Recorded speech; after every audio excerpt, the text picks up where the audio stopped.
के माथे से टपकते हुए पसीने को देखकर सविता की हालत खराब हो गई। ऐसा आज पहली बार नहीं हुआ जब रिशु नींद से घबरा कर जागा है। हाय मेरा बच्चा, न जाने किसकी नजर लग गई है तुझे। जब से मेरे बच्चे ने 10वीं के एग्जाम में स्कूल टॉप किया है तब से रोज बुरे बुरे सपने आने लगे हैं। हाँ माँ, मैंने आज फिर से एक काले साए को देखा। वो यहीं मेरी आंखों के सामने खड़ा था। माँ मुझे बचा लो माँ। वो मुझसे कह रहा था कि मुझसे बदला लेगा। माँ कहीं ये प्रशांत। चुप कर, कैसी बात कर रहा है? दोबारा उसका नाम मत लेना। तुझे पता है ना उस प्रशांत ने आत्महत्या कर ली, तो बार बार उसका नाम मत लिया कर। मम्मी, क्या सच में प्रशांत ने आत्महत्या की थी? चुप कर, बहुत सवाल पूछता है आजकल।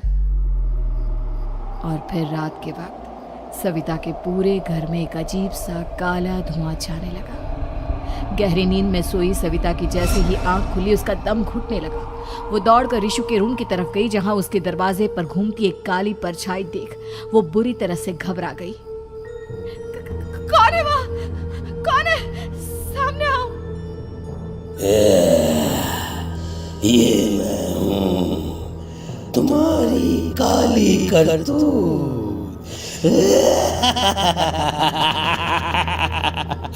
और अब मैं तुम्हारे बेटे को ले जाने आया हूँ। नहीं, मेरे बच्चे को छोड़ दो प्लीज। मेरे रिशु को कुछ मत करना। वो परछाई रिशु के कमरे में घुस जाती है। सविता भी उसके पीछे पीछे दौड़कर जाती है और देखती है कि अब वो साया साफ नजर आ रहा था। वो सर से पैर तक खून में सना हुआ था और उसके शरीर के सारे अंग कटे फटे हैं। क्या चाहिए तुम्हें? तुम जो बोलोगे मैं करूंगी, लेकिन मेरे रिशु को छोड़ दो। उस परछाई ने रिशु को गर्दन से पकड़कर दीवार के सहारे हवा में उछाल दिया। रिशु जोर जोर से चिल्लाने लगा।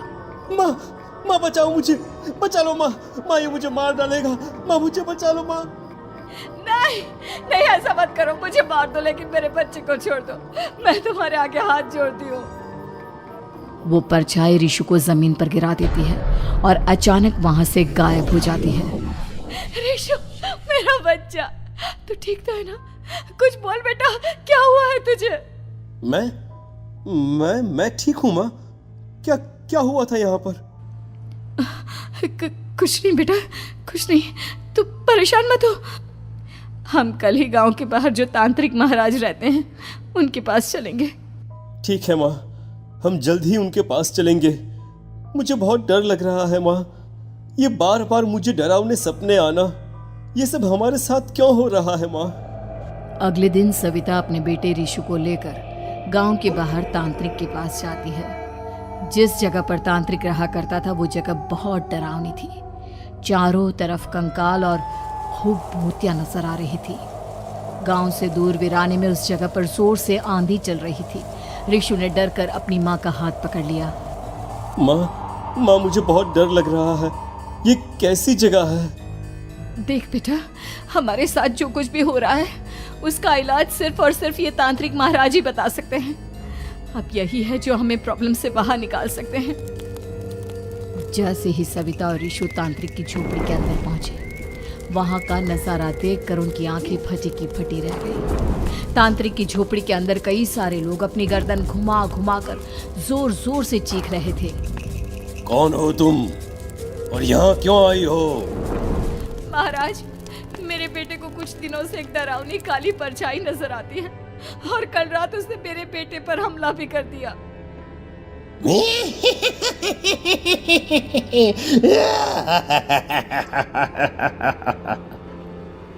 मम्मी हमें यहाँ से चलना चाहिए। ये जगह मुझे ठीक नहीं लगती। नहीं बेटा, ऐसा नहीं कहते। रुक जाओ, 2 मिनट के लिए रुक जाओ। क्या कहा? काली परछाई? तुम्हारे बेटे पर किसी काली परछाई ने हमला किया? हाँ महाराज, वो कह रही थी कि वो मेरे बेटे को कुछ कर देगी। कोई उपाय बताइए महाराज, मेरे बेटे के साथ कुछ गलत नहीं होना चाहिए। तुमने किसी दूसरे के साथ गलत किया है तो तुम्हारे साथ भी गलत होकर ही रहेगा। तुमने किसी की जान ली है, किसी को मार डाला है तुमने। नहीं महाराज, मैंने ऐसा कुछ नहीं किया। मैंने किसी की जान नहीं ली। मुझे कोई उपाय बताइए। लगता है तुम इतनी आसानी से नहीं मानोगी। मैं तुम्हें अभी उस काली परछाई से मिलवा देता हूँ और वही सारा सच तुम्हारे सामने लेकर आएगा। हाँ? सविता और ऋषु ने डर के मारे अपनी आंखें बंद कर ली। तभी अचानक तांत्रिक की झोपड़ी में अजीबोगरीब आवाजें गूंजने लगी। सविता और ऋषु बुरी तरह से कांप रहे थे। आंखें खोलो और अपने सामने देखो। क्या यही है वो जिससे तुम कल रात को मिली थी? बताओ मुझे। हाँ, इसने कल रात मेरे बेटे के ऊपर हमला किया था। ये उसी लड़के की भटकती हुई आत्मा है जिसे कुछ दिन पहले तुमने मार डाला था। मम्मी, ये महाराज क्या कह रहे हैं? क्या सच में आपने किसी की जान ली है, किसी को मार डाला है? अगर हाँ तो बताइए ना मम्मी, किसको मारा है आपने? किसको? तुम्हारी माँ इतनी आसानी से सच नहीं बताएगी बेटा। इसने एक बच्चे की जान ली है। कहीं उसका नाम प्रशांत तो नहीं महाराज? वो मेरा दोस्त है, मेरा मतलब मेरा पड़ोसी है। सही पहचाना। देखा सविता, तुम्हारा खुद का बेटा भी जानता है कि तुमने किसी के प्राणों की बलि चढ़ा दी और इसीलिए अब उसकी बुरी आत्मा तुम्हारे घर में भटकती है। मुझे माफ कर दीजिए महाराज, मुझसे बहुत बड़ी गलती हो गई। प्रशांत हमारे पड़ोसी का बेटा था। हर बार उसके नंबर मेरे बेटे से ज्यादा आते थे और इसलिए मैंने उसके कमरे के बाहर काला जादू किया था, पर मुझे नहीं पता था कि वो मर जाएगा।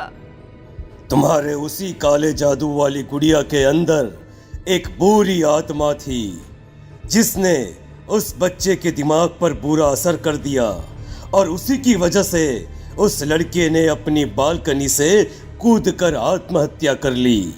इसकी वजह सिर्फ और सिर्फ तुम हो, तुम। नहीं महाराज, जो कुछ भी हुआ मुझे नहीं पता था कि प्रशांत अपनी जान दे देगा।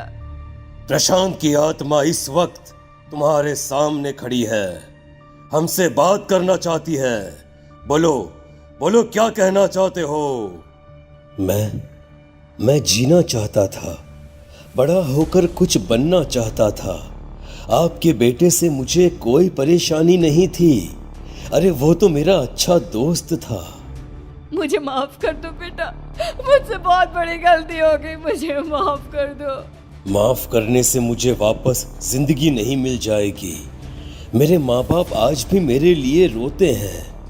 आपने मेरे साथ बहुत गलत किया है, बहुत गलत। और तभी अचानक प्रशांत की आत्मा वहां से गायब हो जाती है। सविता जोर जोर से रोने लगती है। सुन लिया तुमने? ये तुम्हारे अपने ही किए हुए पाप हैं जो इस तरह से तुम्हारे सामने आ रहे हैं। माँ, ये आपने अच्छा नहीं किया। सिर्फ 10th बोर्ड के एग्जाम में मैं टॉप कर पाऊं, इसलिए आपने मेरे दोस्त के ऊपर काला जादू कर दिया। नहीं मम्मी, नहीं, अब हम कभी खुश नहीं रह पाएंगे, कभी नहीं। मेरे दोस्त की आत्मा को कभी शांति नहीं मिलेगी मम्मी, कभी नहीं। लेकिन मैंने जो कुछ भी किया सिर्फ तुम्हारे लिए किया। वो लड़का हमेशा फर्स्ट पोजीशन पर आ जाता था और इस वजह से हमेशा तुम्हारे मार्क्स कम पड़ते थे। मैंने तो सिर्फ उस पर एक छोटा सा काला जादू किया था बेटा। मुझे क्या पता था कि उसका ये नतीजा निकलेगा। जिस गुड़िया को तुमने उस लड़के के कमरे के दरवाजे पर लगाया था, दरअसल उसके अंदर एक बुरी आत्मा का प्रवेश हो गया था, जैसा कि अक्सर काला जादू करते समय हो जाता है। मुझे अपनी गलती का एहसास हो गया है। मैं प्रायश्चित करना चाहती हूँ। आप बताइए मैं क्या करूँ? प्रशांत के घर जाकर उस काली गुड़िया को वहां से निकालकर यहाँ लेकर आओ। मैं उसे आग में जलाकर राख कर दूंगा और उसके बाद प्रशांत की आत्मा को हमेशा के लिए मुक्ति मिल जाएगी। अगली रात सविता चुपचाप अपने पड़ोसी प्रशांत के घर जाती है। प्रशांत के माँ बाप प्रशांत की मौत के बाद उस घर को छोड़कर हमेशा के लिए वहां से चले गए थे।